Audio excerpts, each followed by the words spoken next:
Hi, I'm Bethany. We're reading Genesis 15 today. It's the final reading that we'll be taking from the book of Genesis before moving on to the New Testament. Chapter 15 records God elaborating on amazing promises that he has been making to Abram. Genesis 15. After these things, the word of the Lord came to Abram in a vision, saying, "Do not be afraid, Abram. I am your shield, your exceedingly great reward." But Abram said, "Lord God, what will you give me, seeing I go childless, and the heir of my house is Eliezer of Damascus?" Then Abram said, "Look, you have given me no offspring. Indeed, one born in my house is mine heir." And behold, the word of the Lord came to him, saying, "This one shall not be your heir, but one who will come from your own body will be your heir." Then he brought him outside and said, "Look now toward heaven and count the stars, if you are able to number them." And he said to him, "So shall your descendants be." And he believed in the Lord, and he accounted it to him for righteousness. Then he said to him, "I am the Lord, who brought you out of Ur of the Chaldeans to give you this land to inherit it." And he said, "Lord God, how shall I know that I will inherit it?"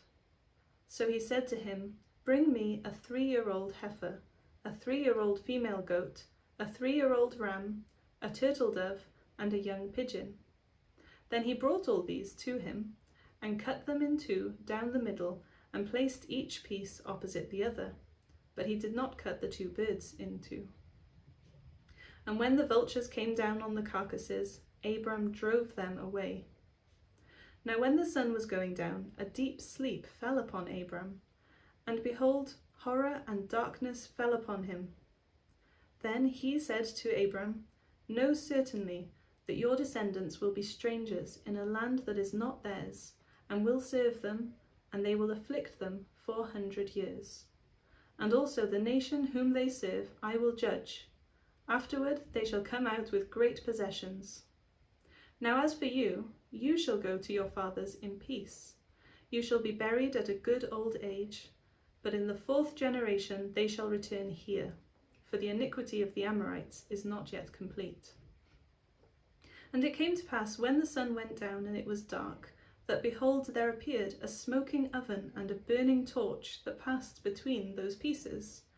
On the same day the Lord made a covenant with Abram, saying, "To your descendants I have given this land, from the river of Egypt to the great river, the river Euphrates, the Kenites, the Kenizzites, the Cadmonites, the Hittites, the Perizzites, the Rephaim, the Amorites, the Canaanites, the Girgashites, and the Jebusites."